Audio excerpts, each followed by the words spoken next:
Legion of honour ఏ దేశపు యొక్క పురస్కారం? ఫ్రాన్స్.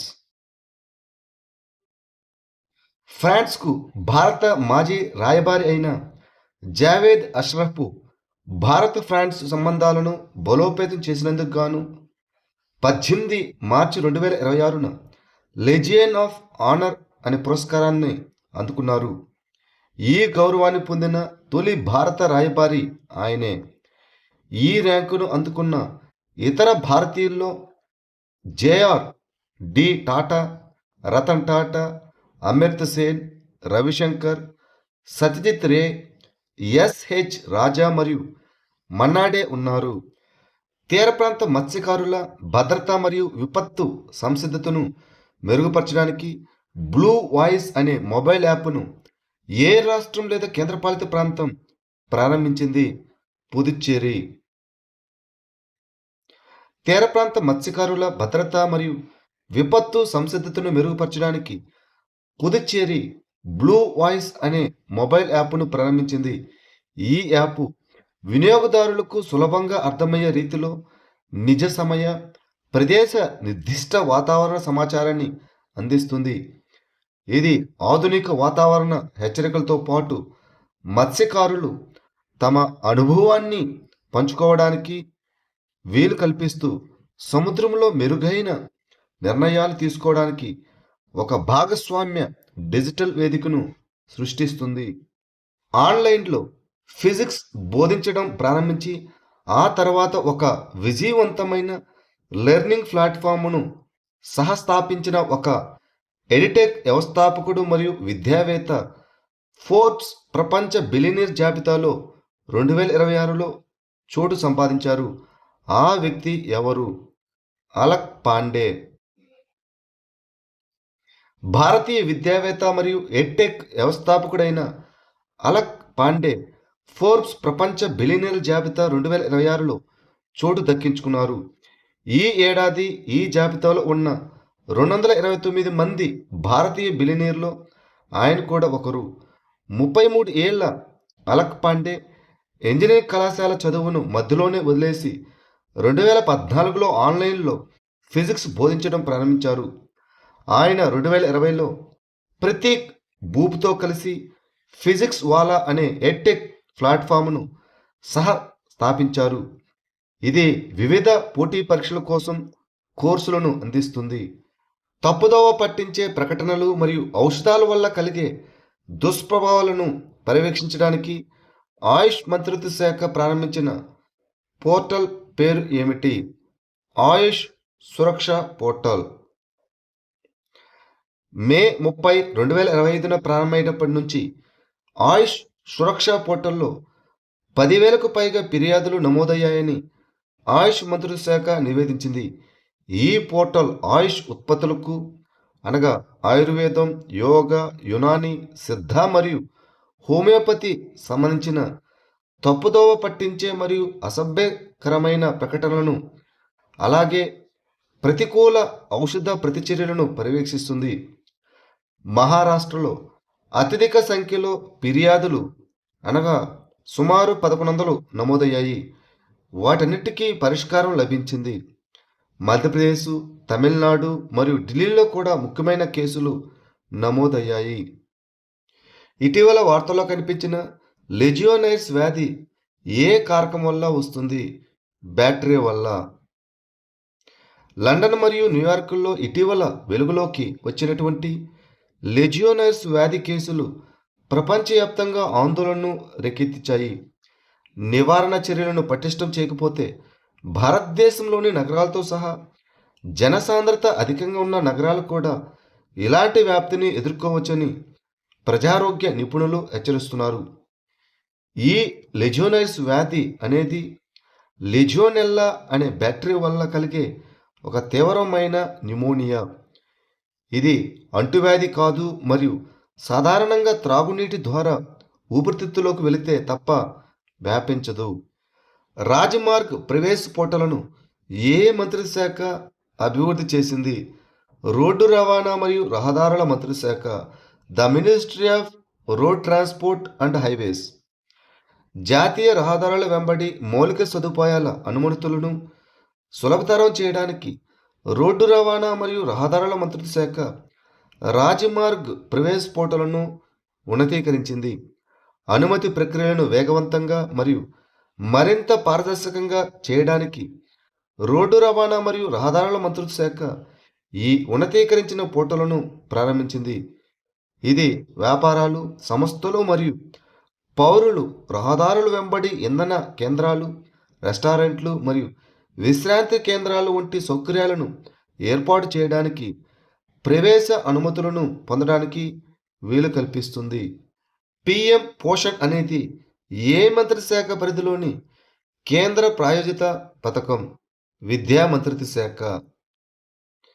పిల్లల్లో పోషకాహార లోపం మరియు ఎదుగుదల లోపాన్ని తగ్గించడానికి పిఎం పోషణ్ పథకం కింద అల్పాహారాన్ని చేర్చాలని విద్యాశాఖ పార్లమెంటరీ స్థాయి సంఘం సిఫార్సు చేసింది. ఈ పిఎం పోషణ్ అనేది విద్యా మంత్రిత్వ శాఖ ఆధ్వర్యంలోని ఒక కేంద్ర ప్రాయోజిత పథకం. ఇది మధ్యాహ్న భోజన పథకం స్థానంలో ప్రవేశపెట్టబడింది మరియు పాఠశాల విద్య, అదేవిధంగా అక్షరాస్యత విభాగం ద్వారా అమలు చేయబడుతుంది. ఇది ప్రభుత్వ మరియు ప్రభుత్వ సహాయక పాఠశాలలో 1 నుంచి 8 తరగతులకు మరియు బాలవాటికలకు ప్రతిరోజు ఒక వేడి భోజనాన్ని అందిస్తుంది. ఇటీవల వార్తల్లో కనిపించిన డ్రావిడ వాజానియా ఏ జాతికి చెందినది? వానపాము. పరిశోధకులు పీచి వజాని వన్యప్రాణుల అభయారణ్యంలో ద్రావిడ వజానియా అనే కొత్త వానపాము జాతిని కనుగొన్నారు.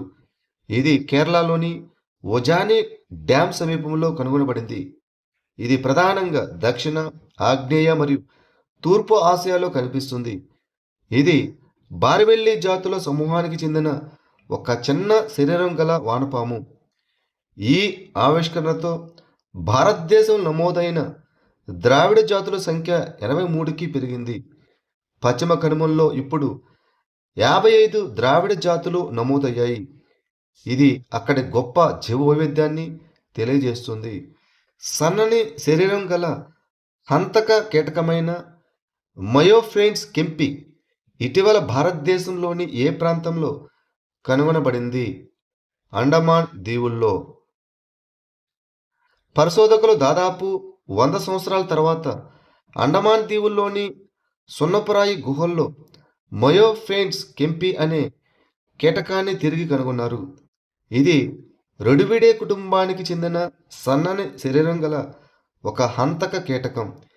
ఈ జాతిని 1924లో బ్రిటిష్ కీటక శాస్త్రవేత్త అయిన విలియం ఎడ్వర్డ్ చైనా మొదటిసారిగా వర్ణించారు. ఈ కీటకం గుహల వాతావరణంలో నివసించే చిన్న ఆర్థ్రోపోడల వంటి ఎరను పట్టుకోవడానికి తన పొడవైన వేటాడే ముందు కాలును ఉపయోగిస్తుంది. ఇరుల్ తెగ ప్రధానంగా ఏ రాష్ట్రాల్లో కనిపిస్తుంది? తమిళనాడు మరియు కేరళ. మాసి మాగం తమిళ క్యాలెండర్లో ఒక ముఖ్యమైన పండుగ. ఇది ఇరుళల్ సమాజానికి లోతైన సాంస్కృతిక మరియు గుర్తింపు ప్రాముఖ్యతను కలిగి ఉంది. ఈ ఇరుళ జాతి ఒక ద్రావిడ జాతి సమూహం. వీరు ప్రధానంగా తమిళనాడు మరియు కేరళ అంతటా పశ్చిమ కనుమల్లోని నీలగిరి పర్వతాల్లో నివసిస్తున్నారు. వారు తమిళనాడులో ప్రత్యేకంగా బలహీనమైన గిరిజన సమూహంగా అనగా పీవీటీజీగా వర్గీకరించబడ్డారు. వారు తమను తాము ఎర్లర్ లేదా పోసరి అని కూడా పిలుచుకుంటారు. పేట్రియట్ క్షిపణి రక్షణ వ్యవస్థను ఏ దేశం అభివృద్ధి చేసింది? United states of America. ప్రాంతీయ వాయు రక్షణ సామర్థ్యాలను బలోపేతం చేయడానికి నాటో అదానా దక్షిణ ప్రావిన్సులో అమెరికాకు చెందిన పేట్రియట్ క్షిపణి రక్షణ వ్యవస్థను మోహరిస్తోంది. ఈ పేట్రియట్ అనగా phased array tracking radar to intercept on target. ఇది యునైటెడ్ స్టేట్స్ అభివృద్ధి చేసిన భూమిపై ఆధారపడిన ఒక మొబైల్ క్షిపణి రక్షణ వ్యవస్థ. ఈ వ్యవస్థ గగనతల ముప్పులను అత్యంత ఖచ్చితత్వంతో గుర్తించడానికి, పసికట్టడానికి మరియు అడ్డగించడానికి రూపొందించబడింది. సత్యమంగళం టైగర్ రిజర్వ్ ఏ రాష్ట్రంలో ఉంది? తమిళనాడు.